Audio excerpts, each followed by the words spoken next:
Welcome to students dream touch education point. आपका फिर से स्वागत है। हम कर रहे थे बच्चों एक्सरसाइज 4.3। आज हम उसका करेंगे 9th क्वेश्चन बच्चों।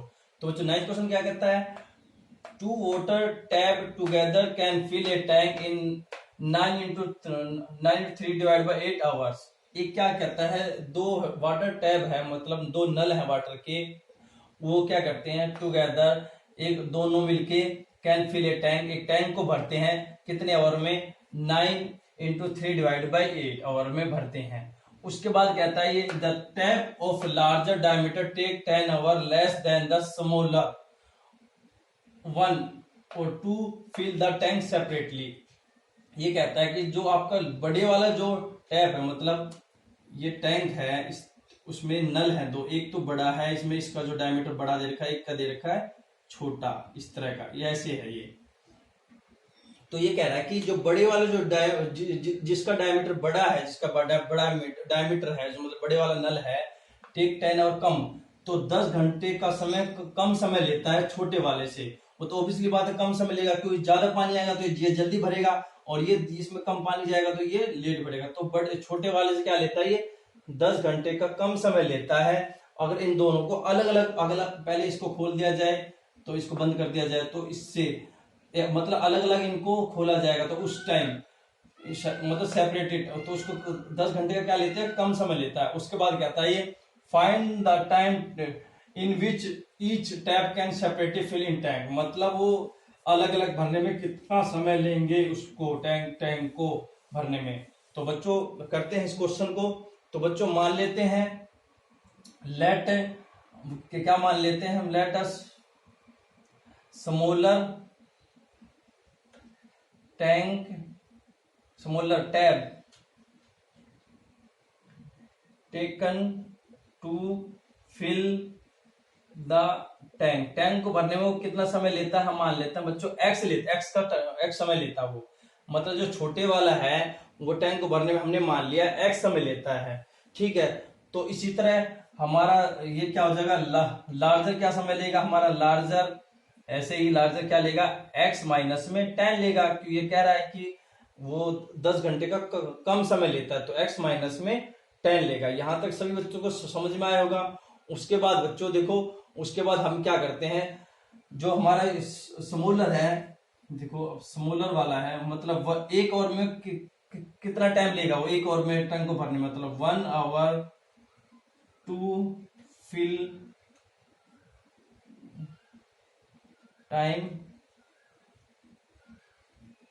1 hour to fill time taken tank, मतलब 1 घंटे में वो कितना समय लेगा, तो मतलब 1/x कर देंगे, मतलब जैसे ये इसको भरने में x समय लेता है, तो 1 घंटे में क्या समय लेगा, तो 1/x करेंगे, मतलब इतना, मतलब 1 घंटे में इतना भरा जाएगा, तो 1 से डिवाइड करेंगे, मतलब जो भी पार्ट है, मतलब एक को भरने में 1 लेता है, तो इसका 1/, मतलब इस तरह पार्ट बने तो 1/4 लेते हैं। तो ये हमने पूरे को मान लिया था, हमने x मान लिया था इसको, तो इसी तरह हम ये 1/4 लेंगे, हम x लेंगे, तो 1 घंटे में इतना समय लेता है। उसी तरह 9 इसको इतने समय में कितना समय लेगा, मतलब इसको हम सिंपल फॉर्म में कर देते हैं। ये आपका लिखा हुआ है 9 into 3 / 8, तो इसको हम सिंपल फॉर्म में कैसे लिखते हैं, 8 से इसको मल्टीप्लाई करते हैं, 8 into 9 प्लस में 3/8, मतलब 8 9 72 प्लस 3 75/8 आ गया आपका। तो मतलब 75/8 आवर्स में भरने में वो कितना समय लेगा, तो उसी को कर लेते हैं हम। तो 1/x इंटू 75/8, तो ऐसे कर लेंगे इसको, इससे मल्टीप्लाई हो जाएगा ये। उसके बाद क्या हो जाएगा 75/8x। अब इसी तरह हमने ये लिया था, हमने क्या लिया था, ये स्मॉलर वाला लिया था हमने पहले, हमने उसके बाद इसी तरह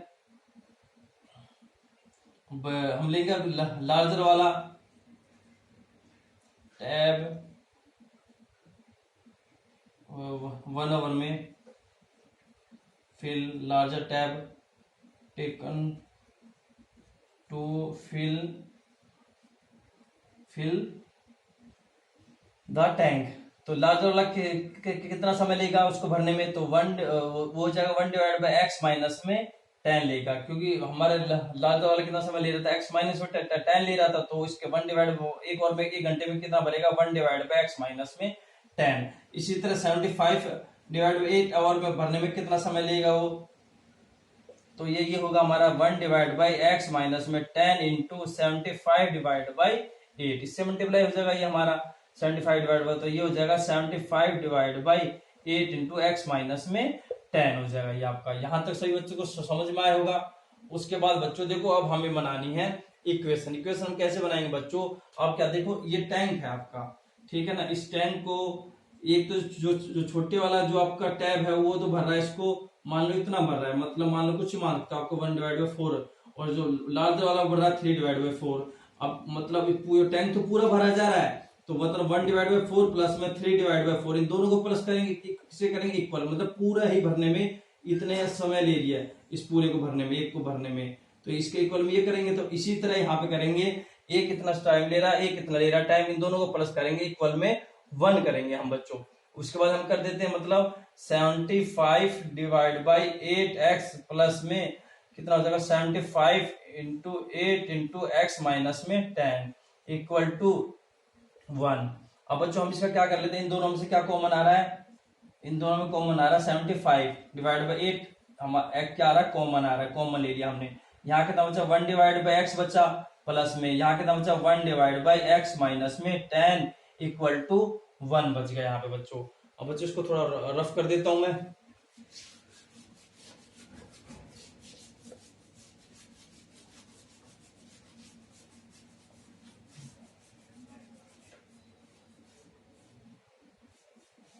तो हमारी क्या आ गई थी इक्वेशन, ये आ गई थी। वैसे सबको समझ में आ गया होगा, आप वीडियो को पॉज भी कर सकते हो, बाद में बैक देख सकते हो मैंने क्या क्या लिखा था।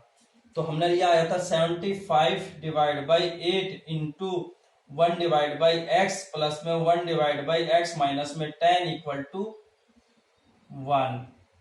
अब हमारे क्या कर लेते हैं बच्चे, यहाँ पे हम क्या ले लेते हैं 75 डिवाइड बाई 8, हम यहाँ क्या ले लिया हमने x इंटू एक्स माइनस में 10 हमने ले लिया एलसीएम। अब यहाँ पे क्या हो जाएगा आपका, इससे कैंसिल हो गया, ये कितना हो जाएगा x माइनस में 10, और इसी तरह इससे ये कैंसिल हो गया, प्लस में x इक्वल टू 1। अब देखो ये यहाँ पे जाएगा, इसको यहाँ पे भेज देते हैं हम, यहाँ पे इसको यहाँ पे करेंगे हम x माइनस में 10 प्लस में x divide by x into x minus में 10 इक्वल टू, ये यहाँ पे जाएगा क्या हो जाएगा 8 डिवाइड बाई 75, ये बदल जाएगा यहाँ पे जाने के बाद, ये 8 ऊपर हो जाएगा 75 नीचे आ जाएगा। उसके बाद हो जाता है x इंटू, ये कितना हो जाएगा x, और x क्या हो जाएगा 2x हो जाएगा, माइनस में 10 हो जाएगा ये, और ये डिवाइड बाई x से x मल्टीप्लाई करेंगे x स्क्वायर माइनस में 10x हो जाएगा, ये x से करी मल्टीप्लाई x स्क्वायर हो गया, x के मल्टीप्लाई 10x हो गया equal to a divide by 75।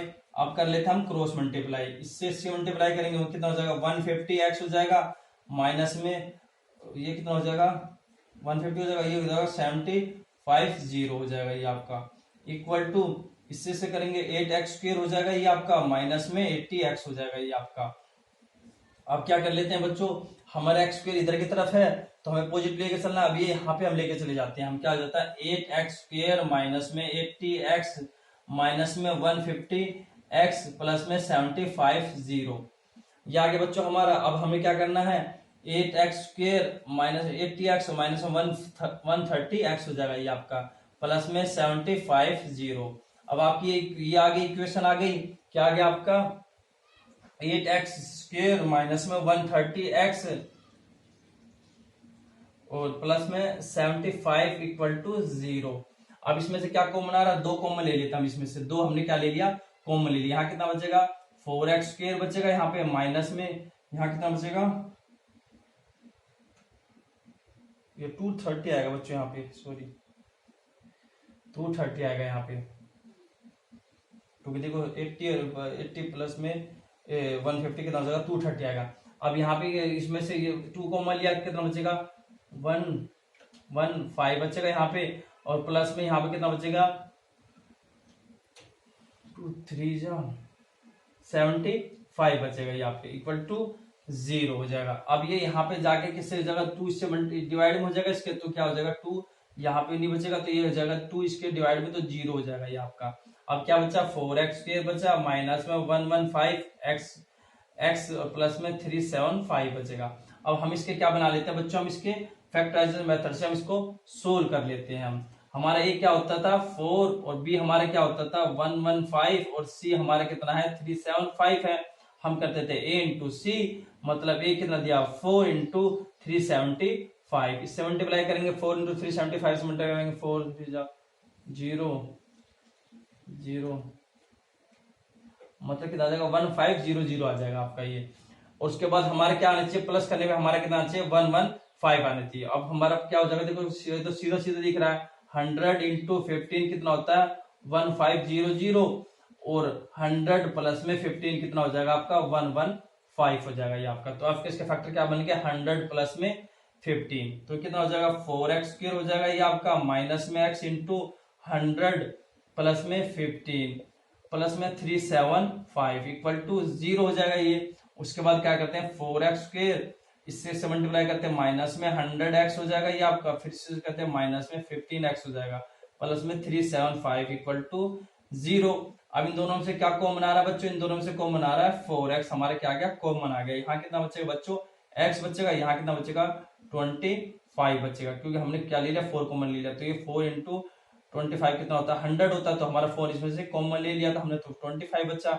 यहाँ कितना कॉमन ले लिया हमने, यहाँ पे ले लिया माइनस में हमने क्या ले लिया 15 कॉमन ले लिया हमने, फिर माइनस 15 कॉमन ले लिया हमने, माइनस में था 15, हाँ माइनस हमने क्या ले लिया 15 कॉमन ले लिया। तो यहाँ कितना बचेगा x माइनस में 25 बचेगा, क्यों हमने माइनस में कॉमन ले लिया। तो ये प्लस का था, ये साइन माइनस का था प्लस का हो गया, ये प्लस का था ये माइनस का हो गया। देखो 25 इंटू 15 होता है हमारा 375, देखो मल्टीप्लाई करके देखना आप, तो ये हो जाएगा x माइनस में 25। अब क्या हो जाएगा हमारा, अब इन दोनों में क्या कॉमन आ रहा है x माइनस 25, x माइनस में 25, x माइनस में 25 कॉमन ले लिया, और दूसरा क्या बचा 4x माइनस में 15, ठीक है बच्चों। उसके बाद हो जाएगा when x माइनस में 25 equal to 0, x equal to कितना आ जाएगा 25। इसी तरह when 4x माइनस में 15 equal to 0, 4x equal to plus में 15, x इक्वल टू कितना आ जाएगा 15 डिवाइड बाई 4। अब हमारे इन दोनों में से एक होगा या तो 15 होना या 25 होगा या 15 डिवाइड बाई 4 होगा। अब हम इसको देखो कैसे करते हैं, 15 डिवाइड बाई 4 को ले लेते हैं पहले हम, इसको हम 4 से डिवाइड करेंगे कितना आएगा 12, 3 ये कितना आ जाएगा हमारा 3 आ जाएगा, ये 0.28 7 पे आ जाएगा, फिर 25 मतलब हमारा 3.75 पावर आ गया। अब हम x के स्थान पे अगर हम 3.75 रख देते हैं बच्चों हम, तो ये तो हो जाता है हमारा स्मॉलर का। अगर हम लार्जर का देखेंगे बच्चों, हम क्यों x माना था, लार्जर का 10 और कम होता है, तो मतलब 375 में से 10 और लेस करेंगे तो माइनस में आएगा, तो ये हमारा माइनस में तो होगा नहीं, तो ये वाला हमारा नहीं होगा। अब हमारी इसको पुट कर देते हैं, हमारा क्या गया स्मॉलर का आ गया हमारा 25, लार्जर का कितना हो जाएगा हमारा 25 माइनस में 10, तो कितना आ जाएगा हमारा 15 आवर। तो उम्मीद करता हूँ सभी बच्चों को समझ में आया होगा। सभी बच्चे मेरी वीडियो को लाइक करें, शेयर करें, सब्सक्राइब करें। अब बच्चों हम मिलते हैं नेक्स्ट क्वेश्चन के साथ। थैंक यू बच्चों।